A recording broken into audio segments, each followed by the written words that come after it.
My log has a message for you. Twin Peaks March Extended, Season 3, Episode 1. And that's the name. My log has a message for you. We open in the Black Lodge. I will see you again in 25 years. What filmmaker in the history of the world has Babe Ruthed his shot? His diehard fans, his Fairweather fans, and his haters. Peace. I'll be back in 25 years. They say that wasn't the plan. I don't buy it. Doesn't matter. It happened. It's one of the coolest stories that people will be talking about for centuries until the world dies. And in that Black Lodge footage, we have one brand new digital shot of the Snoqualmie Falls area, and then we cut to the pilot. So we have finale, new, pilot. And then we're in a brand new black and white world. Dale Cooper has aged. So has the Giant. Now he's like question mark. But we know them both. Now we're seeing him in black and white. It's giving him some clues. Tells him he's far away. Tells him some numbers and some names. And then it's Twin Peaks time. This was such an event. We all bought Showtime for this. My mom and brother watched it in Michigan. I watched it in Arizona all together. The first night was crazy because we found out, we thought it was going to be 18 weeks, 18 hours, 18 shows. But then there was 2 for the first night. We were like, we got to watch them both. And then, I don't know if watching those 2 unlocked something, but I was poking around online. And on that first night, it was fun. So I watched 3 and 4 without my mom and brother. And I cried, straight up. I cried. We see Dr. Jacoby. It's so awesome. He's got the Terminator shades that go over your Terminator X, that is. Shades that go over your glasses that you wear outside, but he's wearing them inside. And when he comes outside, he takes off the Terminator X shades to reveal red and blue. And you're like, Jacoby! He's doing something with shovels. Hard cut to New York.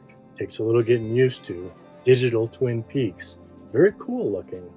Lights everywhere. But new. There's a lot of new. And to tell you the truth, I was a little bit bummed and in love and overwhelmed. So many emotions. David Lynch had to teach me more lessons, which he's taught me a lot. This might be what you want, but this is what you get. Leading up to this, we were all talking about, what do you think it's going to be like? What do you think it's going to be like? And one of the things I said, talk about Babe Ruth calling your shot, is I said, I hope it's not super Showtime. I hope it's not like, oh, they're like some contract players. I just hope it's David Lynch. I'm sure it is. And then out walks Madeline Zima. And I'm like, oh my God, which I love her so much. So I'm not talking shit, but I was kind of right. The whole world knew her mostly from Showtime's Californication, but I legit love her. You know how the pussification of the world post 1997 Scream, she was part of the forefront of fuck all you guys, free the nipple, I'm not being weak, we are fearless women. And that can never be taken away from her. It was just weird that I said, I hope it's not Showtime, and then it was kind of Showtime. I actually wish she would have been in the whole friggin' movie. You see this glass box, there's way cool furniture and lamps and cameras, and everything looks Lost Highway. Smash cut to Ben and Jerry, and Ashley Judd's there. It's a little getting used to, it's a little modern. Ben's talking about respect when he's an extreme womanizer. But I guess it has been 25 years, but it does feel like we're doing a little modern. Then we're talking about indica and sativa, and they've changed their business, and I'm like, oh my God, is this too modern? I almost broke me. What you want, what you get. But as soon as he said, I should have looked to see what time this was. As soon as he said, is that mother's hat? Everything left away. I was like, you know what? Judgment-free zone. What did the wimpy people say? Safe space. This is a safe space. And I just let it wash over me. So whatever that time point was, I was like, so 25 years worth of insanity. And it took until Is That Mom's Hat to where I chilled out. And we get to see Lucy. There's 2 Trumans. That's a little seedage. But then we cut to that David Lynch remix of American Woman. And lucky I just learned my lesson with Their Mom's Hat, because buckle in for new coupe, Mr. C. Man, he goes to the coolest house in the world, the house of the best faces ever. And not just the 4 people. Well, I guess there's 5, because the one he smashed with the shotgun. Not just, I can't even picture Shotgun's face, but the other four, Otis and Beulah and the two in the shadows. But not just them, Ray and Daria. Talk about interesting faces. And that's not like a weird way to say like ugly or whatever. I'm talking about legit interesting faces. Everyone oddly beautiful. They could have all been on a CK black and white ad, early 90s. We're back to the glass box. And that's another thing. We got new coffee. Zima's brought two coffees, two chalfonts. Our cauliflower ear security guard's not there.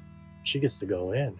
We get to see through her eyes what really is this shit is going in this Lost Highway room. What is going on? He breaks it down a little bit. A billionaire, mysterious. Watch the glass box. They make out. It's hot. Twin Peaks was for TV. Fire Walk with Me was a harder R than people were used to. Now we don't even have the same rules of either one of those categories, which that's pretty cool, Showtime. Anyways, a mysterious figure shows up in the box and then wastes them. It's a bizarre killing. Might take a little getting used to, but it's cool. Buckhorn, South Dakota. A fat lady and a dog.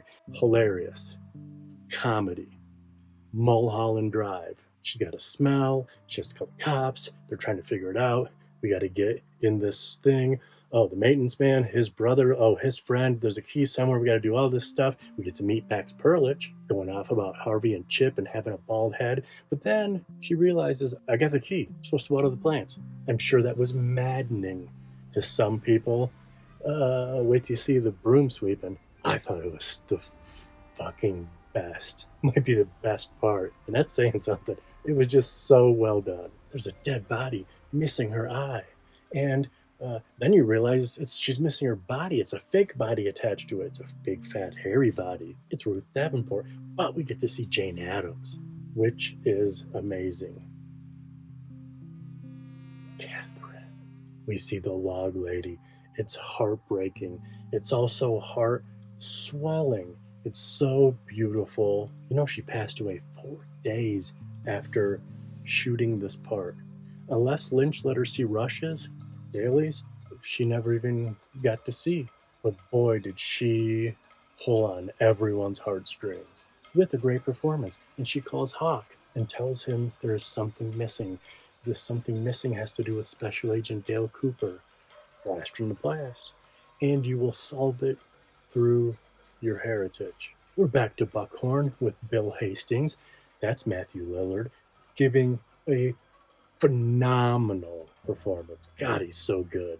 His damn fingerprints are all over her house. Dead lady's house, Ruth Davenport's house. It's long, it's intense, it plants a lot of seeds that we will follow later. We cut back to Hawk prepping the next day, following Catherine's advice about the mystery. Lucy comes in to get orders from Deputy Hawk with Andy. They talk about their kid. I hope it's Andy's kid and not Dick Tremaine's. Doesn't matter. I don't think he would care either. Love is love, after all.